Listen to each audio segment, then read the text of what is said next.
সূরা ইখলাস কখন পাঠ করলে সাথে সাথে ফলাফল পাবেন, ভালো করে বুঝেন। সূরা ইখলাস হচ্ছে পবিত্র কোরআনুল কারীমের ভিতরে ছোট সূরাদের ভিতরে অন্যতম একটি সূরা। তবে ফজিলতের দিক থেকে সূরা ইখলাস হচ্ছে গুরুত্বপূর্ণ ফজিলত, এবং এই সূরাটা এমন একটা সময় আল্লাহ পাক রব্বুল আলামিন নাজিল করে দিয়েছেন যখন আল্লাহ রাসূল সাল্লাল্লাহু আলাইহি ওয়াসাল্লাম দ্বীনের প্রচার করতে লাগলেন।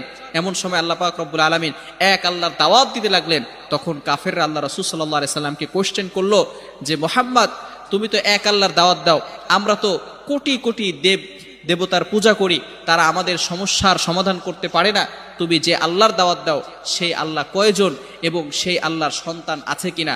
সাথে সাথে আল্লাহ পাক রব্বুল আলামিন এই কাফেরদের প্রশ্নের উত্তরে আল্লাহ রাসূল সাল্লাল্লাহু আলাইহি সাল্লামের কাছে এই সূরাটি নাজিল করলেন, কুল হুয়াল্লাহু আহাদ আল্লাহুস সামাদ লাম ইয়ালিদ ওয়া লাম ইউলাদ ওয়া লাম ইয়াকুল লাহু কুফুয়ান আহাদ।